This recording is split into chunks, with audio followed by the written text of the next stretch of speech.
और चलिए खास बुलेटिन रुख करेंगे धोरो की धार का, बात करेंगे उदयपुर से आ रही इस बड़ी खबर की, जहां पुलिस की मारपीट का वीडियो वायरल हो रहा है। रेस्टोरेंट के अंदर युवकों के साथ मारपीट, लात घूंसों से मारपीट करती नजर आ रही है पुलिस। अंबा माता थानाधिकारी पर मारपीट का आरोप लग रहा है। थानाधिकारी का नाम है मुकेश सोनी। आरोपी पर थानाधिकारी की सफाई, दरअसल जो आरोप लग रहे हैं उस पर सफाई दे रहा है थानाधिकारी। रेस्टोरेंट में रात 2 बजे 10 युवकों के होने पर तहकीकात की गई। तहकीकात के दौरान युवकों ने हंगामा किया, ये कहा गया थानाधिकारी की ओर से। ये वीडियो जो है आपके सामने रख रहे हैं। ये वीडियो जो सामने आया है इसमें युवकों के साथ रेस्टोरेंट के भीतर मारपीट करता ये थानाधिकारी लात घूंसों से। और जो आरोप लग रहे हैं थानाधिकारी पर, नाम है मुकेश सोनी, कह रहा है सफाई देते हुए कि रात 2 बजे 10 युवकों के होने पर तहकीकात की गई और तहकीकात के दौरान युवकों ने हंगामा यहां पर किया।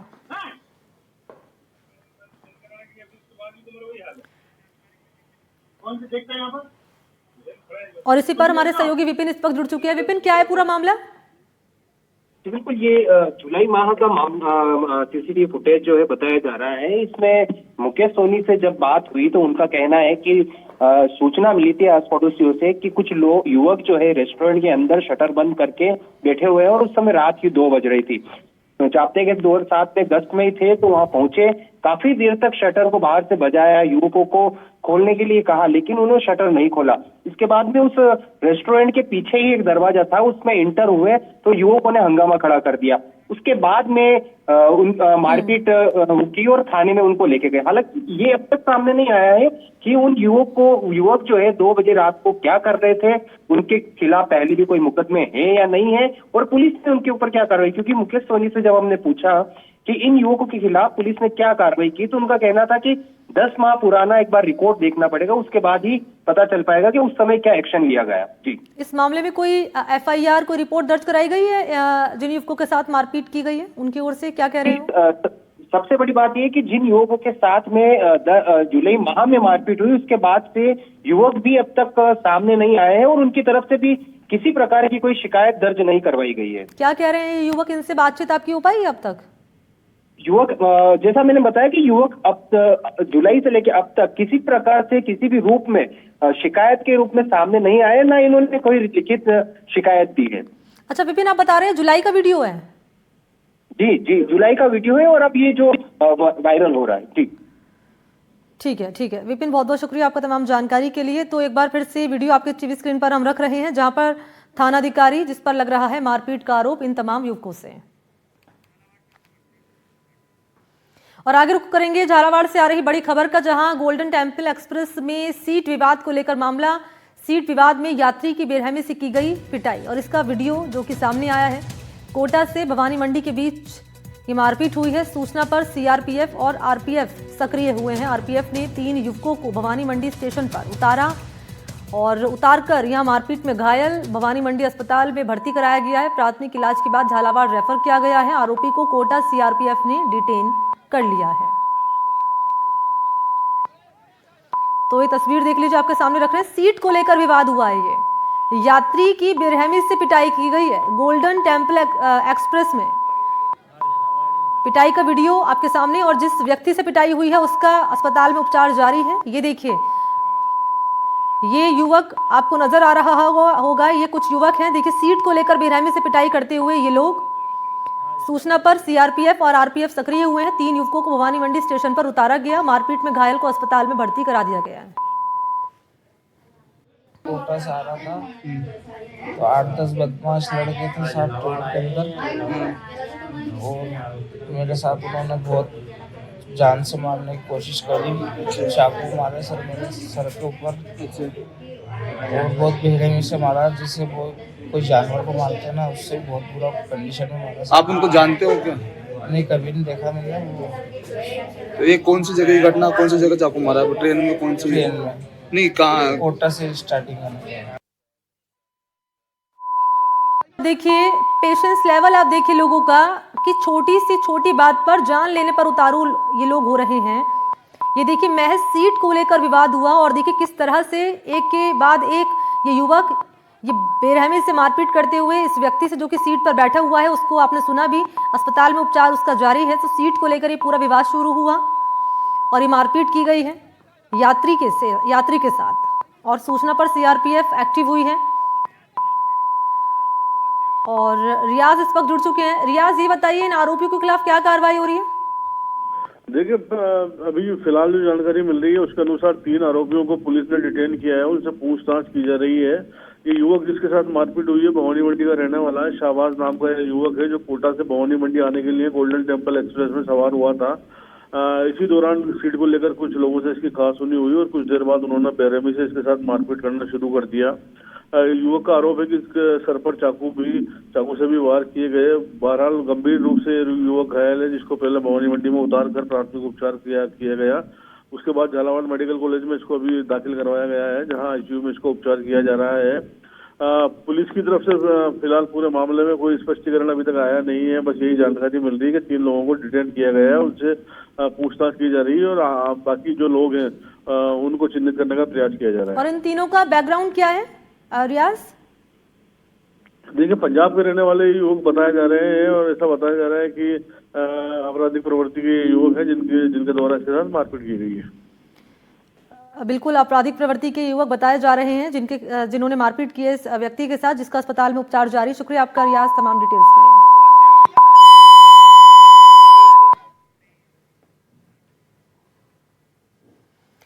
और बड़ी खबर का रुख कर लेते हैं। महेंद्रजीत सिंह मालवीय की घर वापसी। मालवीय की वापसी पर एआईसीसी की मुहर लग गई है, ये बड़ी खबर आपको दे रहे हैं। आज जयपुर में घर वापसी का कार्यक्रम रखा गया है मालवीय के। शुक्रवार को यानी कि कल अनुशासनात्मक समिति की बैठक हुई है। यहाँ अनुशासन समिति ने डोटासरा को दी है रिपोर्ट। डोटासरा ने ये रिपोर्ट दिल्ली भेजी है। अनुशासन समिति की केंद्रीय संगठन को दी गई है पूरे मामले की जानकारी। राष्ट्रीय अध्यक्ष हैं कांग्रेस पार्टी के मल्लिकार्जुन खड़गे, जिन्होंने मंजूरी दे दी है और प्रदेश कांग्रेस को अब ग्रीन सिग्नल मिल गया है मालवीय के आने का। मालवीय दरअसल रह चुके हैं CWC के सदस्य, ये बड़ी खबर आपको दे रहे हैं। तो ग्रीन सिग्नल मिल चुका है मालवीय के आने का, क्योंकि मंजूरी मिल चुकी है सेंट्रल लेवल से। राष्ट्रीय अध्यक्ष खड़गे ने मंजूरी दे दी है, क्योंकि उनको जो रिपोर्ट थी वो दे दी गई थी।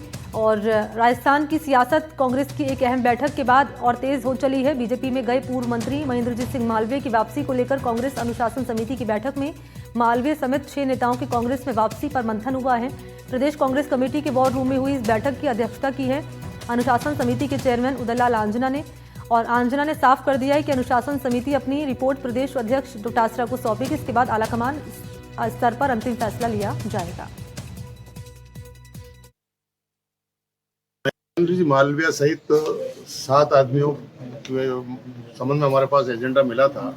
उन सब पे हमने आपस में चर्चा करके उसकी रिपोर्ट बना करके अध्यक्ष जी को हम भेज देंगे कल तक। और निर्णय तो अब अध्यक्ष महोदय को करना है। मंजित मालवीय भी है, कांता भील भी है, खिलाड़ीलाल बैरवा भी है, कैलाश मीणा भी है, शिवास तंबोली भी है, गोपाल गुर्जर है। इन सब पे चर्चा करके वो रिपोर्ट उनको अध्यक्ष जी को दे देंगे। कार्रवाई करना ऊपर अध्यक्ष जी और जनरल सेक्रेटरी का काम है। हमने हमारी रिपोर्ट बनाकर उनको देने का तय कर दिया, शाम तक हम दे देंगे। मुझे लगता है कि बीजेपी में कोई सक्षम लीडर नहीं है या उनके पास कुछ नेता नहीं है। वो कांग्रेस से खींच कर दबाव में ला करके और नेताओं को ले जाने का काम करते हैं और ले गए। लेकिन जो नेता वहां गए, किस तरीके से गए, कैसे गए, लेकिन अब वो इतने ही दिनों में इतने परेशान हो गए हैं कि वापस से आप देखिए कि कांग्रेस की तरफ रुख हो रहा है। और कई, अगर आप थोड़े दिनों बाद देखेंगे तो बीजेपी के नेता भी कांग्रेस में शामिल होंगे। तो कई ऐसे आ रहे हैं कि साहब हमें भी आपकी पार्टी में शामिल कीजिए, आपकी कमेटी में हमारा प्रस्ताव भी जाना चाहिए। और जो गए थे वो भी आने के लिए प्रयास कर रहे हैं। तो आज अनुशासन समिति की आज कमेटी की मीटिंग हुई है, उसमें बहुत सारे आवेदन आए हुए थे, उस पर डिस्कशन हुआ है हमारी समिति का। और वो सारी डिस्कशन करके हम अभी रिपोर्ट बना करके या तो आज शाम तक नहीं कल सुबह तक हम लोग हमारे अध्यक्ष जी को दे देंगे। और फिर अध्यक्ष जी और जनरल सेक्रेटरी हैं वो इस पर डिसीजन करेंगे कि क्या करना है और रिपोर्ट के अनुसार क्या करना है। तो बहुत सारे लोगों के आवेदन भी आए हैं कि हमारे जो पहले यहाँ से कांग्रेस से चले गए थे वो वापस आने के लिए। और बहुत सारे बीजेपी के लोग भी हमारे से संपर्क कर रहे हैं कि भाई आप अनुशासन समिति में हो तो हम अगर आना चाहें तो आप हमें ले सकते हैं। उन नामों पर हमने डिस्कशन की है कि ये नाम हमारे पास आए हैं तो वो नामों पर भी डिस्कशन हुआ है। बड़े हो सकता दिग्गज है नाम। बहुत सारे नाम है, आने वाले दिनों में आपके सामने सब नाम आ जाएंगे कि बीजेपी के बहुत सारे लोग हैं बीजेपी छोड़ के कांग्रेस में शामिल होना चाह रहे हैं, वो नाम भी आपके सामने जल्दी आ जाएंगे। सर तो महेंद्रजीत सिंह मालवीय की घर वापसी का रास्ता साफ होने के बाद बीजेपी ने पलटवार किया है। बीजेपी के राष्ट्रीय महामंत्री हैं अरुण सिंह, जिन्होंने जवाब दिया है, करारा वार किया है। वो ये कह रहे हैं कि जाने वालों की संख्या कम है, आने वालों की ज्यादा है, पार्टी को कोई फर्क नहीं पड़ता।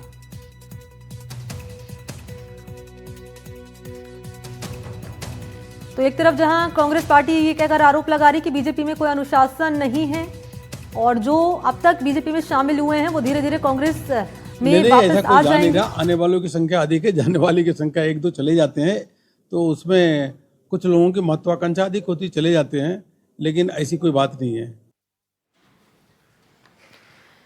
और इस वक्त ज़्यादा जानकारी लिए हमारे साथ डिप्टी एडिटर शशि मोहन मौजूद हैं। शशि मोहन, क्योंकि राष्ट्रीय लेवल से यहाँ पर अध्यक्ष हैं खरगे, उनकी ओर से मंजूरी दे दी गई है और मालवीय के आने का ग्रीन सिग्नल कांग्रेस पार्टी को मिल गया है, लेकिन नेता ये भी कह रहे हैं कि ये तो सिर्फ शुरुआत है, यानी कि सिर्फ ट्रेलर है, पिक्चर अभी बाकी, यानी कि और भी नेता शामिल हो सकते हैं बीजेपी के जो कांग्रेस छोड़कर गए थे।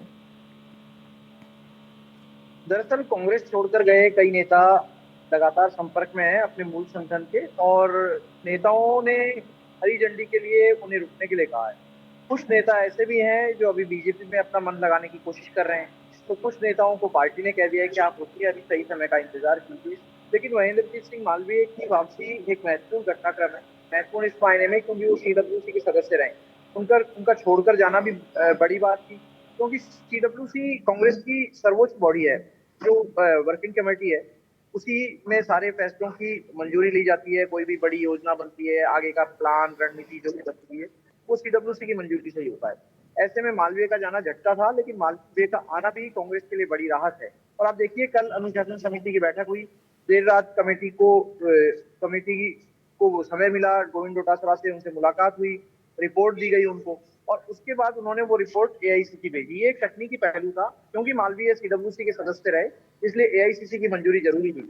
और मल्लिकार्जुन खड़गे के पास जब रिपोर्ट भेजी गई तो उन्होंने भी तकरीबन 1 घंटे में ही इस रिपोर्ट को मंजूरी दे दी। उनको पूरा मामला बताया गया कि इस तरीके से मालवीय गए, लोकसभा चुनाव लड़ा, और अब जब वो वापस आए, हालांकि आपको ये भी जान होगा कि पिछले रविवार यानी 11 जनवरी को महेंद्रजीत सिंह मालवीय ने सुखजिंदर सिंह रंधावा, डोटासरा और जूली से, नेता प्रतिपक्ष टीकाराम जूली से मुलाकात की थी, उन्हें पार्टी में लौटने की मंशा जताई थी, और उसी दिन उन्होंने मीडिया से बातचीत में कह दिया था कि वो पार्टी में लौट आए। हालांकि पार्टी इसका जब औपचारिक ऐलान करेगी तब करेगी, और जो औपचारिकता की प्रक्रियाएं होती हैं वो अनुशासन समिति के जरिए होती है। अनुशासन समिति ये देखती है कि पार्टी विरोधी कितनी गतिविधियों में शामिल रहे, किस तरह के बयान दिए।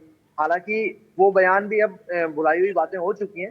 कहने को तो मालवीय ने यहाँ तक कह दिया था कि अगर गोविंद सिंह डोटासरा स्पीकर से इस्तीफा देकर के चुनाव लड़ना चाहते हैं लोकसभा चुनाव का, तो वो भी लड़ सकते हैं। जब मालवीय को लोकसभा की टिकट दी गई थी, बागीदौरा सीट थी उनके पास में, बागीदौरा से वो विधायक थे कांग्रेस के टिकट पर, तो उपचुनाव में भी जाना पड़ा के चलते कांग्रेस पार्टी को। बीजेपी भी गई उपचुनाव में, तो लेकिन वो बागीदौरा की सीट भी ना कांग्रेस के पास आई ना बीजेपी के पास आई। लेकिन अब मालवीय कांग्रेस के पास आ गए अपनी मूल पार्टी में। जब मालवीय लौटे हैं तो पीसीसी चीफ गोविंद डोटासरा ने उनका स्वागत किया है और उनके शुभकामनाएं दी है। कहा है कि राजस्थान में कांग्रेस का जो अभियान है उसमें मालवीय मदद करेंगे, और अभी अभियान में फोकस कांग्रेस पार्टी का है पंचायती राज और स्थानीय निकाय के चुनाव में। आदिवासी बेल्ट में मालवीय एक बड़ा नाम है, इसमें कोई दो राय नहीं। हालांकि बीजेपी का संगठन अपने तरीके से चलता है, वो एक अनुशासित संगठन है, और कई जानकार ये भी बताते हैं कि वहां का जो कठोर अनुशासन है वो भी एक एडजस्टमेंट नहीं बिठा पाने का कारण रहा, क्योंकि बीजेपी का कार्यकर्ता मालवीय को फिट नहीं मान रहा था और मालवीय अपने आप को बीजेपी के लिए फिट नहीं मान रहे थे, वहां के कार्यकर्ताओं से तालमेल नहीं बिठा पा रहे थे। ऐसे में उन्होंने मूल पार्टी का रुख किया और कल देर रात तकरीबन 12 साढ़े 12 बजे के आसपास उनकी पार्टी में आधिकारिक रूप से वापसी हो गई है। तो चुनाव से पहले ये शशि मोहन झटके के तौर पर हम कह सकते हैं कि बीजेपी के लिए, हालांकि बीजेपी तो कह रही है कि ठीक है उन्हें कोई फर्क नहीं पड़ता है, जितने आ रहे हैं उससे ज्यादा तो कुल मिलाकर ये कि झटका है बीजेपी के लिए। अरुण सिंह बीजेपी के राष्ट्रीय महामंत्री हैं और वो राजस्थान के प्रभारी भी रहे हैं। अरुण सिंह को बेहतर पता होगा कि वागड़ में मालवीय का क्या कद है, और जब पार्टी में उनको लाया गया था तो अरुण सिंह से इस बारे में राय मशविरा भी किया गया होगा कि मालवीय को लाया जाना चाहिए या नहीं लाया जाना चाहिए, क्योंकि एक विधायक को अपनी सीट छुड़वा करके, वहां से इस्तीफा दिलवा करके दूसरे दल में लाना एक बहुत बड़ी चुनौती होती है, एक बहुत बड़ी टास्क था बीजेपी के लिए, बीजेपी ने इसको साकार किया तब भी। हालांकि अरुण सिंह कह रहे हैं कि कोई बहुत बड़ा फर्क नहीं पड़ेगा, लेकिन देखिए कार्यकर्ता। ठीक है, शुक्रिया आपका शशि मोहन। तो मायने यहाँ पर समझा रहे थे शशि मोहन इस घर वापसी के जो बालवीय कर रहे हैं कांग्रेस पार्टी में। शुक्रिया आपका शशि मोहन तमाम जानकारी के लिए। और आगे चूरू से बड़ी खबर आपको दे दें, पीसीसी सदस्य हैं ताराचंद सहारण आरएलपी में शामिल। नागौर में सांसद बेनीवाल के आवास पर थामा आरएलपी का दामन। पीसीसी चीफ और चूरू सांसद राहुल कस्वा के करीबी हैं आरएलपी में शामिल, और यहाँ बेनीवाल ने पार्टी का दुपट्टा पहनाकर उनका स्वागत किया। पार्टी से लंबे अरसे से नाराज चल रहे थे ताराचंद सहारण।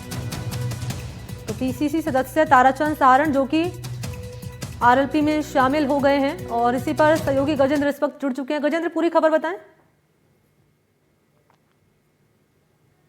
गजेंद्र, विशेष तौर पर जी बिल्कुल आरएलपी को बड़ी सफलता है वो चूरू में मिली है। विशेष तौर पर सरदार शहर क्षेत्र के ग्रामीण क्षेत्रों के अंदर आरएलपी मजबूत थी, लेकिन यहाँ पर कोई बड़ा नेता आरएलपी के पास नहीं था। ऐसे में आरएलपी को सरदार शहर में बड़ा नेता मिल गया, लेकिन दूसरी ओर इससे शेखावाटी के अंदर एक प्रकार से पीसीसी चीफ गोविंद सिंह डोटासरा और राहुल कस्बा को झटके के रूप में भी इससे लोग मान रहे हैं, क्योंकि दोनों के बेहद करीबी थे ताराचंद सहारण, जिन्होंने अब ताराचंद सहारण ने कांग्रेस का दामन छुड़ाकर आरएलपी में शामिल हो चुके हैं। और एक प्रकार से इससे कहीं ना कहीं झटका है वो गोविंद सिंह डोटासरा और राहुल कस्बा को लगा है, क्योंकि दोनों ही नेताओं के बेहद करीबी थे। और ऐसे में अब कांग्रेस है वो इसे किस से देखती है, उनका बयान जब आएंगे नेताओं के तब देखना होगा, लेकिन कहीं ना कहीं आरएलपी को मजबूती है वो मिलेगी। ताराचंद सहारण की बात करें तो ये पीसीसी सदस्य रहे हैं और लंबे समय से सक्रिय रहे हैं राजनीति के अंदर, लेकिन सरदार शहर के यहाँ से आते हैं, लेकिन सरदार शहर के लंबे समय से हाशिए पर थे। तो ऐसे में उन्होंने आरएलपी में जाना उचित समझा, हालांकि कई बार पार्टी प्लेटफॉर्म पर इन्होंने अपनी बात को भी रखा, कोई बड़ी जिम्मेदारी कांग्रेस इन्हें नहीं दे रही थी। ऐसे में इन्होंने अब कांग्रेस से किनारा करके आरएलपी में अपनी नई शुरुआत है वो कर दी है। जी ठीक है गजेंद्र, शुक्रिया आपका तमाम डिटेल्स के लिए। और इन सबके बीच नेता प्रतिपक्ष टीकाराम जूली का वासुदेव देवनानी है, उनको खत लिखा गया है। विधानसभा अध्यक्ष वासुदेव देवनानी उन्हें खत लिखा है नेता प्रतिपक्ष टीकाराम जूली ने। विधानसभा सचिवालय के बुलेटिन में तथ्य पर खत लिखा गया है, प्रक्रिया नियमों की गलत व्याख्या पर ऐतराज जता रहे हैं टीकाराम जूली। सदस्यों के अधिकार पर प्रहार लोकतंत्र का अपमान है, ये भी उनकी ओर से लिखा गया है। सदस्यों के सवाल पर पाबंदी से नाराज हैं टीकाराम जूली, और जूली ने पाबंदी को लोकतंत्र का अपमान बताया। पेंडिंग मामले में समय सीमा की पाबंदी सही नहीं है, सदस्यों को पुराने मामले में सवाल करने का हक है।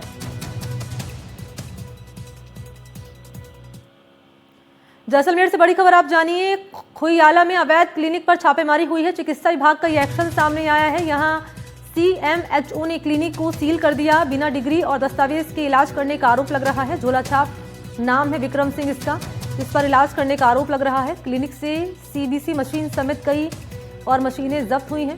थाने में एफआईआर दर्ज कराई गई है और झोलाछाप संचालक की गिरफ्तारी कर ली गई है।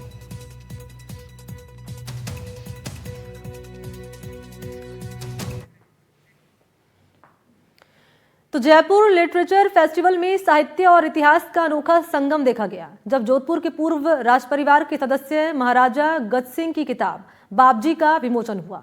इस मौके पर सिर्फ एक किताब ही नहीं खुली, बल्कि इतिहास के कई बंद दरवाजे भी खुले। यादों, किस्सों और अनुभवों की ऐसी यात्रा जिसने श्रोताओं को सोचने पर मजबूर कर दिया।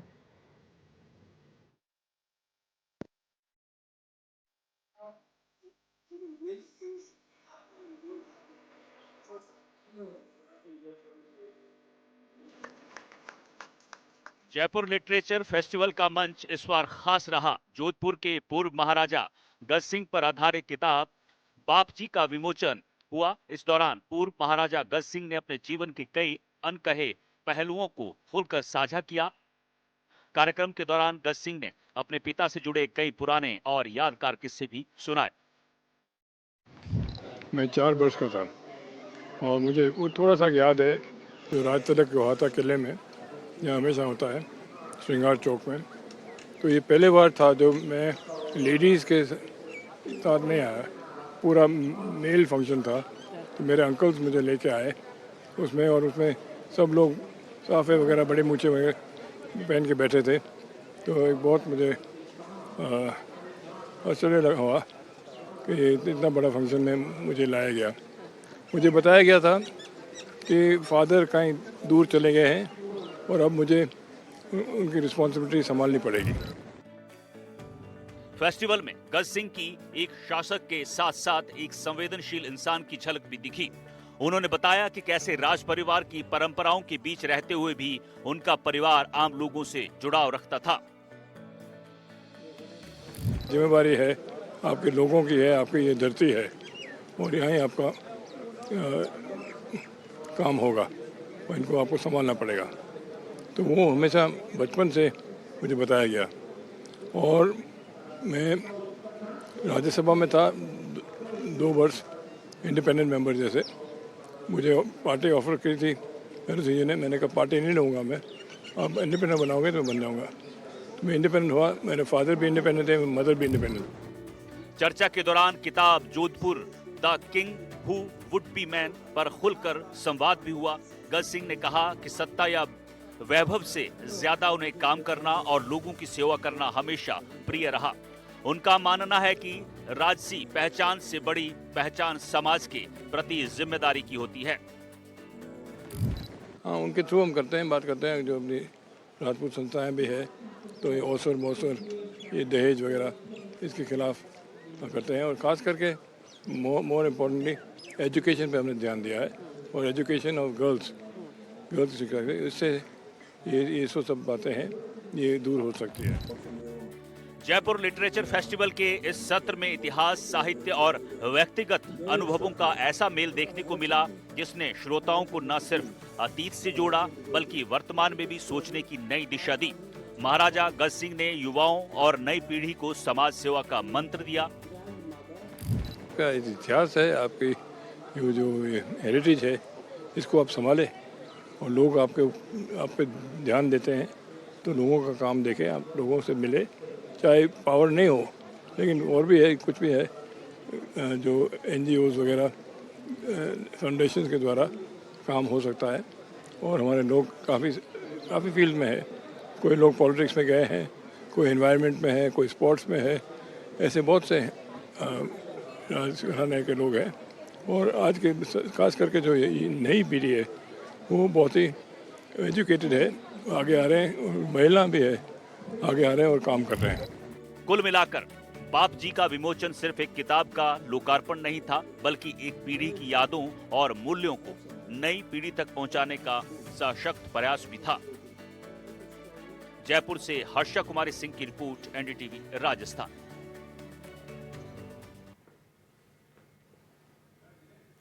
और इसी के साथ धोरों की धार के इस खास बुलेटिन में फिलहाल के लिए बस इतना ही।